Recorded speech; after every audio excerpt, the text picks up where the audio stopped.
नमस्कार, आपण दिंडोरी लोकसभा मतदारसंघामध्ये आलो आहोत. तरी आपण येथील सामान्य जनता असेल तसेच लोकप्रतिनिधींचे प्रतिनिधी असेल यांच्याशी चर्चा करणार आहोत. आपण प्रथमतः महाविकास आघाडीच्या शरद पवार गटाच्या कार्यकर्त्यांशी चर्चा करणार आहोत. काय सांगाल आणि काय नक्की मतदारसंघाच्या विकासाबाबत काय सांगावं, रडता येईन आणि बोलता येईन अशी अवस्था या मतदारसंघाची. आम्ही आत्ता आदिवासी ना कुठंतरी शर्ट पॅन्टवर आलो आहेत, पण परत ती अवस्था फाटल्यासारखी करून ठेवली. हे सर्व जे सरकार आहे ना, हे सर्व व्यापार धार्जिनं सरकार आहे. शेतकरी मारला यांनी. कालपर्यंत एका धोत्रावर आयुष्य काढणारा शेतकरी त्या धोत्राचे 2 चिंतकं करून आता घालायला लागला आहे. आदिवासींचं 9% बजेट यांनी खाऊन टाकले. मोठ्या व्यापाऱ्यांना, उद्योजकांना 30-30 लाख 1000 कोटीचे कर्ज माफ केले. नीरव मोदीसारखा, मेहुल चोक्सीसारखा देश लुटून पळून गेले. माझ्या खात्यावर 15 लाख रुपये आल्यामुळे मी निवांत घरी झोपतोय. आणि सर्वात महत्त्वाचं की शेतकऱ्याची कर्जमाफी केली या सरकारने, त्याच्यामुळे शेतकरी अतिशय आनंदात आहे. लाज वाटली पाहिजे या सरकारला का 70% या देशातला शेतकरी शेती करून इथल्या लोकांना रोजगार निर्माण करीत असतो. तो शेतकरी आज तुम्ही मारायला निघाले. मग तो कांद्याचं माध्यम असू द्या, द्राक्षाचं माध्यम असू द्या, नाही तर तांबाड्याचं माध्यम असू द्या, इथल्या लोकसभेतला शेतकरी मारलाय. मित्रांनो, सांगायला आणि अडचण काहीच वाटत नाही, कारण ह्या लोकांकडे बघा. आजही आमचे चेहरे पहा, उन्हानं काळवंडलेत मातीत काम करून, आणि AC मधले बसलेले लोक आज आमच्यावरती अशा प्रकारचा क्रूर निर्णय घेत आहेत. आमच्याबद्दल आमच्यावरती अशा नियम लादले जात आहेत का दिल्लीच्या बॉर्डरला 700 पंजाबामधले शेतकरी मेलेत. कधी मिळणार आम्हाला हमी भाव? कधी मिळणार आम्हाला हमी भाव? आम्हाला स्थानिक शेतकऱ्यांबाबत प्रश्न काय सांगाल? शेतकऱ्यांच्या अडचणीबाबत बोला. शेतकऱ्यांच्या अडचणी तर या मतदारसंघामध्ये इतक्या भयानक झालेल्या आहेत. रात्रीच्या 2-2, 2:30 वाजता लाईट येते, विचू काट्याने शेतकरी मरतात, तर या सरकारला जाग येत नाही. आणि सत्तेत बसलेलेच म्हणतात का आदिवासीची एक महिला सर्वोच्च पदावर नेऊन ठेवली. परंतु सत्ताधाऱ्यांना माझं एकच विनंती आहे का मणिपूरमध्ये ज्या महिला आदिवासीवर जो अन्याय झाला त्याच्या विरोधात का बरं कोणी बोलत नाही. म्हणून सत्ताधाऱ्यांच्या पाठीशी ज्या महिला आहेत, आज ना उद्या तुमच्यावर ही येऊ नये म्हणून या मतदारसंघामध्ये शेतकऱ्याच्या आणि गरिबांच्या पाठीशी खंबीरपणे उभा राहणारा उमेदवार हा सक्षम उमेदवार दिला पाहिजे. आणि तो पर्याय म्हणून तिसरा पर्याय लालबावट्याशिवाय पर्याय नाही. कारण या फाशिझम सरकारला जर नमवायचं असेल तर जगामध्ये चांगल्याला नमवणारा लालबावटाच आहे. म्हणून या देशातली लोकशाही पायी तुडवणारा आणि खोटे अफवा पसरवणारे या सरकारला बाजूला जर फेकायचं असेल तर या दिंडोरी तालुक्यामध्ये, दिंडोरी लोकसभेमध्ये सक्षम आणि भक्कम उमेदवार दिला पाहिजे. रात्रंदिवस जो शेतकऱ्यांच्या पाठीशी उभा आहे, जो गरिबांच्या पाठीशी उभा आहे, जो कामगारांच्या पाठीशी उभा आहे, रात्रंदिवस काम करून शेतकऱ्याला, कामगाराला आणि महिलांना न्याय देतात असाच उमेदवार ह्यात. महिलांबाबत त्यांनी सांगितले आहे. महिलांच्या जे पक्षाच्या पाठीमागे उभ्या असलेल्या महिलांचे देखील सुरक्षेचा प्रश्न उपस्थित राहू शकतो. या संदर्भात काय सांगा? महिलांची सुरक्षा जर म्हटलं तर आम्ही निश्चितच मोदी सरकार आल्यापासून आम्ही जास्त शाश्वतपणे फिरू शकतोय, आम्ही जास्त चांगल्या पद्धतीने काम करू शकतोय. महिला आरक्षणाबाबतीत किंवा महिलांच्या धोरणाबाबतीत जे मोदी सरकारने आतापर्यंत जे पण दिलेलं आहे, त्यात आरक्षण असेल किंवा मुलींना मोफत शिक्षण असेल, याच्यापूर्वी हे होत नव्हतं. आम्ही 6 नंतर बाहेर फिरणं आमच्यासाठी मुश्किल होतं, पण आज रात्री 11 वाजता जरी काही काम असेल तर आम्ही बाहेर जाऊ शकतोय. हे अत्यंत चुकीचे आरोप आहे. देश पातळीवर जर तुम्ही याच्यापूर्वी देखील ही बाब निंदनीयच आहे. जर बलात्कार विषयी जर सर बोलत असतील, ही बाब कुठलाही पक्ष असू द्या निंदनीय आहेत. पण याची आकडेवारी पूर्वीची आणि आत्ताची तुम्हाला जर एक साधं उदाहरण द्यायचं झालं सर्वांना, तर आपण महाराष्ट्राच्या बाहेरही थोडासा विचार करूया. तुम्ही सर्व चित्रपटांमध्ये जर बघत असाल तर उत्तर प्रदेश आणि बिहारमध्येच तुमचे हे अतिशय वाईट प्रकार होत होते.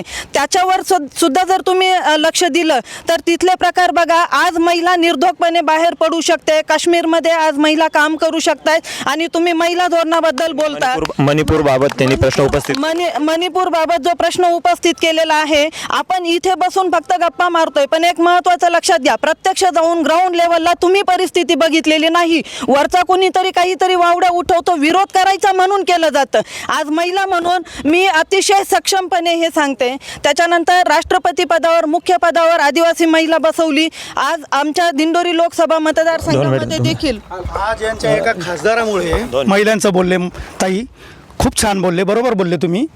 एक आज महिलांच्या विषयी तुम्ही बोलतात. आज एक महिलेला जी कुस्तीपट्टू आहे, एका BJPच्या खासदारामुळे तिला आपलं मेडल पंतप्रधानाच्या चरणी अर्पण करावं लागतं. याच्यापेक्षा वाईट अवस्था देशाची नाही म्हणता येणार, ही फार वाईट अवस्था आहे देशाची. तालुक्यामध्ये पेठला इथं आरोग्यमंत्री, राज्यमंत्री आणि पेठला एक गर्भवती महिला तिच्या मुलासह फक्त स्त्रीरोग तज्ज्ञ नसल्याने हॉस्पिटलमध्ये तिला दोघांनाही जीव गमवायला लागलेला आहे. इथल्या रेल्वेची अवस्था काय आहे, इथल्या रस्त्यांची अवस्था तीच आहे. इथली बेरोजगारी, याच्याला मुलं अप्रेंटिसशिप करायची, सगळे अप्रेंटिसशिपवाले पोरं काढून टाकले आहे, त्यांनाच कामं नाही. मग तुम्ही केंद्रात राहून नेमकं करताय काय? महिला इथल्या बेरोजगार आहे, समान अधिकार दिलेत ना महिलांना, समान अधिकार आहेत ना. तालुक्यामध्ये किती महिला रोजगाराला लागल्या याचा आकडेवारी जर दिली BJPने तर आम्हाला खूप मदत होईल. 2 मिनिटं.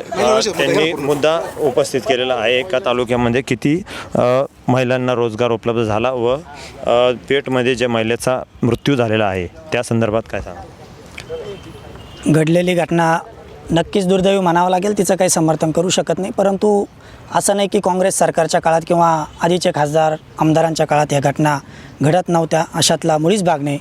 आणि त्या गोष्टीचा त्या ठिकाणी तात्काळ त्या गोष्टीची गंभीररित्या दखल आदरणीय आरोग्यमंत्री भारतीताई पवार यांनी त्या ठिकाणी तात्काळ घेतली आणि त्याच्यावरती जे काही दोषी लोक होते त्यांच्यावरती त्या ठिकाणी कारवाईसुद्धा निश्चितपणानं करण्याचे अधिकाऱ्यांना त्या ठिकाणी त्यांनी आदेश दिलेले.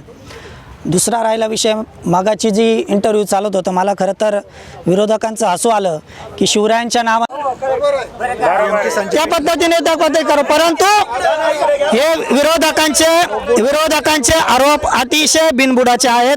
पुन्हा एकदा त्या ठिकाणी सर्वसामान्य जो मतदार आहे, सर्वसामान्य जो शेतकरी आहे, तो खंबीरपणाने त्या ठिकाणी मोदी साहेबांच्या बरोबर उभा आहे, मोदी सरकारच्या बरोबर उभा आहे. आणि पुन्हा एकदा 2024ला बहुमतामध्ये सर्वसामान्य मतदार हा पुन्हा एकदा मोदींना सत्तेत हे भाऊनं सांगितलं की मोदी सरकारमुळं सगळं झालेलं आहे.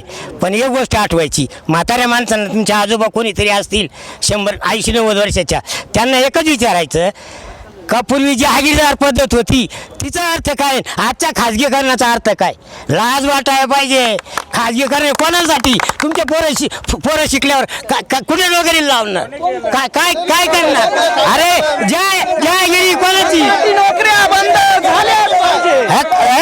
2 कोटी नोकऱ्यांचे काय हे बघा, कोणी केलं हे नाही.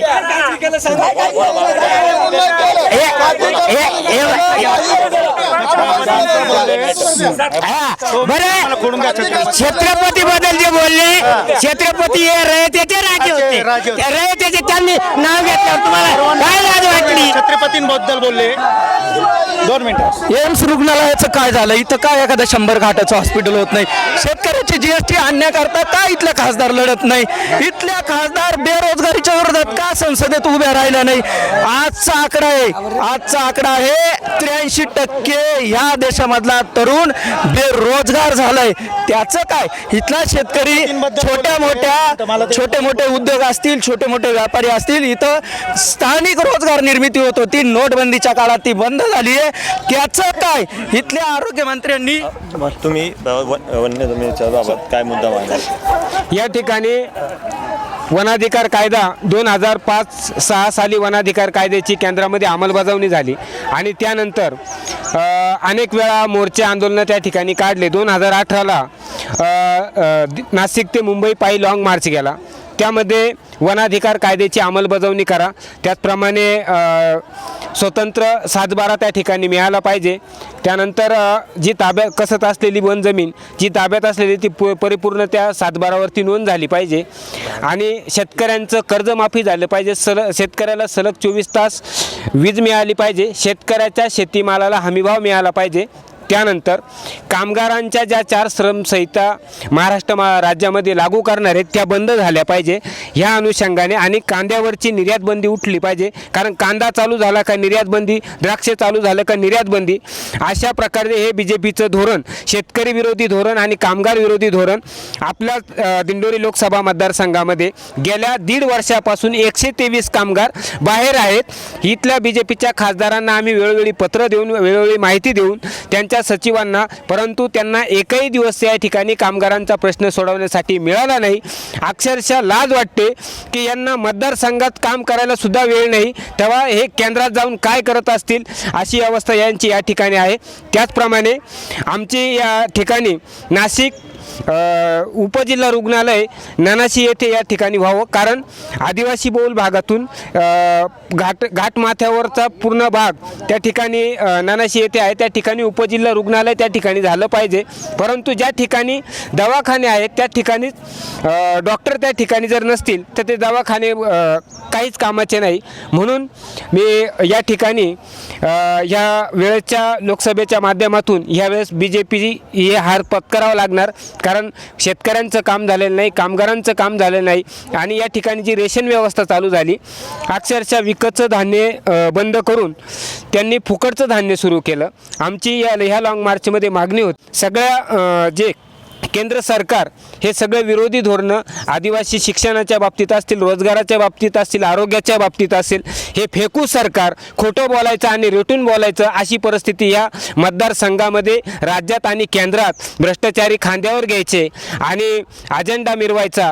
म्हणून या ठिकाणी यावेळेस 2024ला दिंडोरी लोकसभा मतदारसंघात BJPचं सीट निवडून येणार नाही. आणि या ठिकाणी आमचे सतत शेतकऱ्यांचे मागण्या घेऊन जाणारे आमचे कॉम्रेड JP गावित या ठिकाणी उमेदवारीसाठी तयार आहेत. आणि इंडिया आघाडीने त्याचं सुद्धा या ठिकाणी लक्ष घेऊन भारतीताई पवार ह्या केंद्रीय मंत्री असताना या ठिकाणी त्यांना पुरेपूर टक्कर देणारा एकमेव नेता, एकमेव आमचा शेतकऱ्यांचा कैवारी आणि 7 वेळा आमदार असलेले कॉम्रेड JP गावित यांना उमेदवारी इंडिया आघाडीने जाहीर करावी अशी मी या ठिकाणी आपणास विनंती करतो. आपण बघू शकतो इंडिया आघाडीच्या वतीने CPMने आपल्या माजी आमदार JP गावित यांना तिकिटाची मागणी केली आहे.